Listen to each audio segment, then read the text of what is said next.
Welcome to episode 13 of Mastering Defence Infrastructure, the podcast that helps you navigate the nuances of this unique sector with clarity and confidence. Whether you're a DECnet Pro member working through the 30-week course or just tuning in via Spotify or Apple Podcasts, we're glad to have you here. Yeah, no matter where you are on your defence journey, this episode's got something for you. Hey, quick recap. Phase 3 has been packed so far, hasn't it? Indeed. In this phase, we've been deeply focused on business development and market positioning. We started by tackling the sales funnel and conducting a thorough relationship audit. In dissecting these frameworks, we uncovered the 5 critical stages of defence business development and explored tools to identify and address key gaps in professional relationships. And then we pivoted to outreach. We covered ways to connect with new defence contacts such as cold calls, emails, LinkedIn. Plus, we shared practical tips on building credibility, like using testimonials, case studies, and thought leadership. It's been super hands-on so far. Exactly. And this week's focus fits seamlessly into that narrative. Post-submission follow-up, the often overlooked phase, is as vital as any other step in the business development cycle. We'll explore its nuances throughout the episode. Building credibility and making an impact doesn't stop after outreach. It extends into how you handle post-submission follow-ups. When a tender is submitted, many firms mistakenly believe their role in the process is finished. But really, submission is just the beginning of equally critical phase, follow-up. The unfortunate reality is that nearly half of firms give up after just one follow-up attempt. And think about the lost opportunities in that approach. It's staggering. It's like leaving the table before the meal's even served, you know? I mean, why wouldn't you follow up? The defence sector's procurement timelines are long and formal, sure, but that's even more reason to stay visible. Otherwise, you're risking months of wasted effort. Exactly. Staying visible and showing commitment is paramount, especially in defence, where communication gaps during the evaluation phase are common.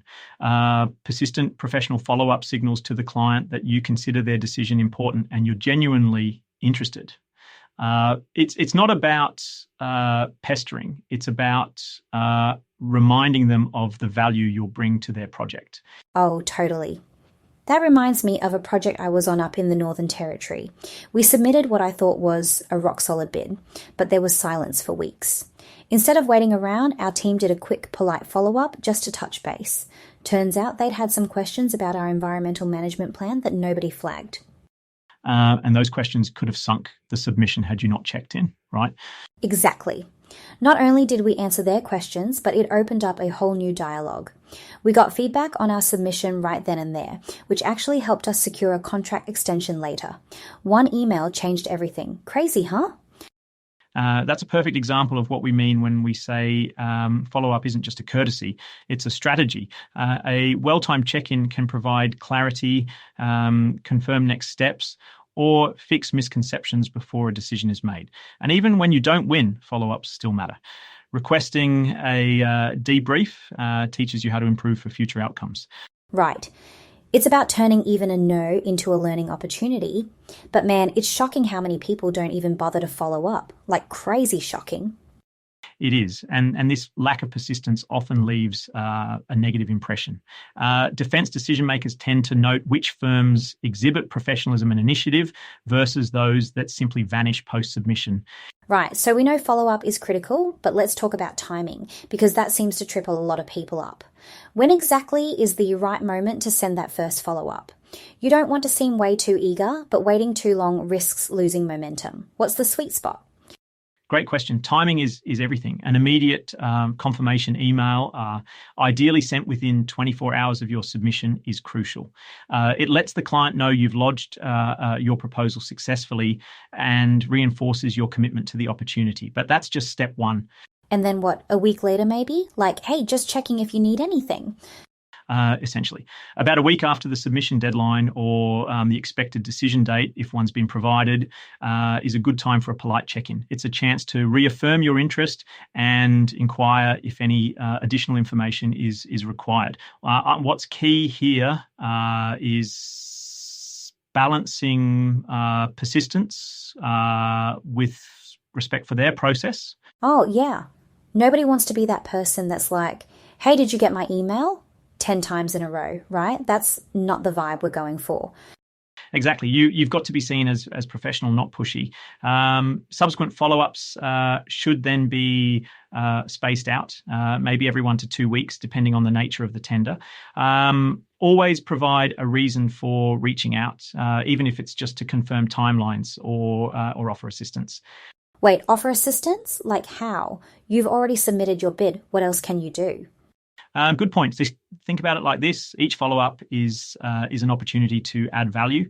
For instance, you might share a relevant success story or insight from a similar project. The idea is to subtly remind them of your expertise and keep the dialogue alive without being intrusive.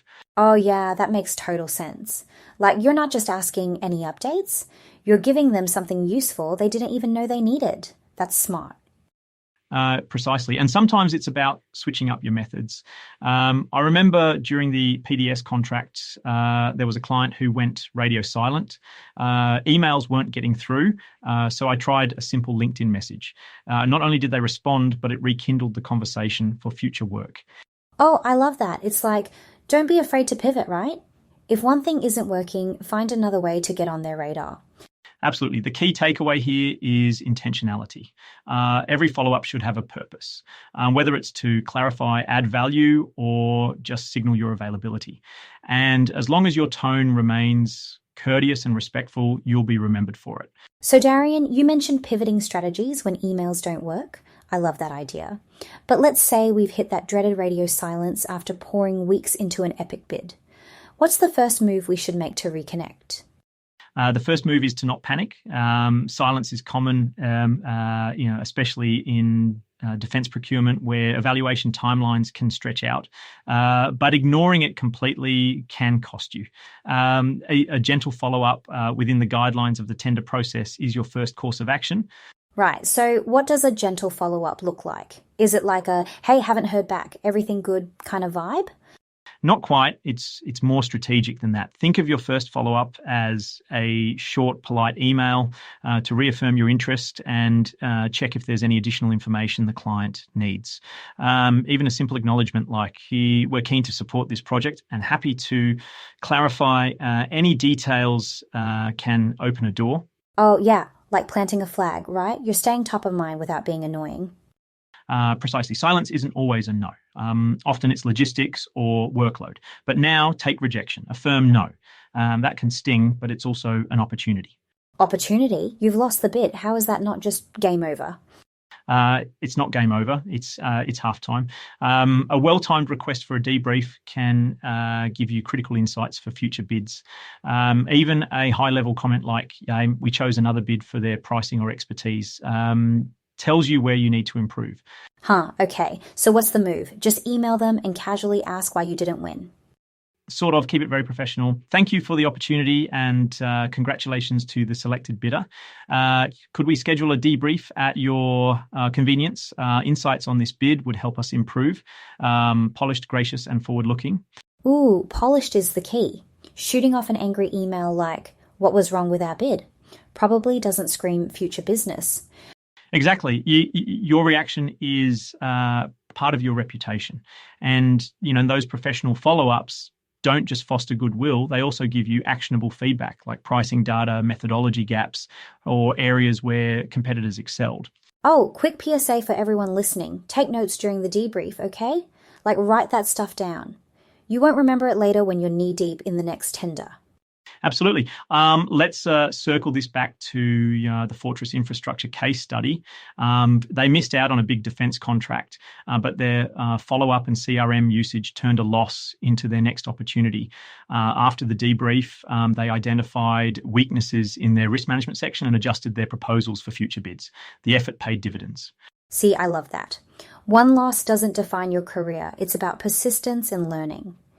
It is. And tools like a CRM system can reinforce that discipline, tracking follow-ups, capturing outcomes, and scheduling everything from your thank you notes to respectably spaced touch points. That way, nothing gets overlooked. CRM to the rescue, right? I mean, let's be real. None of us can keep up with every deadline, follow-up, or rejection email in our heads. Automation's a lifesaver. It truly is. The final takeaway here is not to view silence or rejection as an end. They're signals, either to re-engage strategically or to learn and adapt. Every interaction improves your readiness for the next opportunity. That's the vibe. Less losing, more leveling up. Got it.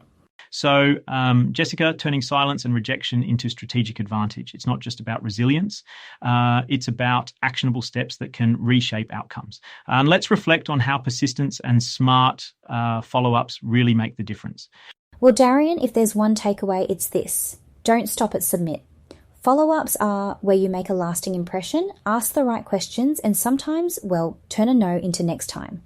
Honestly, this stuff applies to way more than just tenders. It's like life advice too.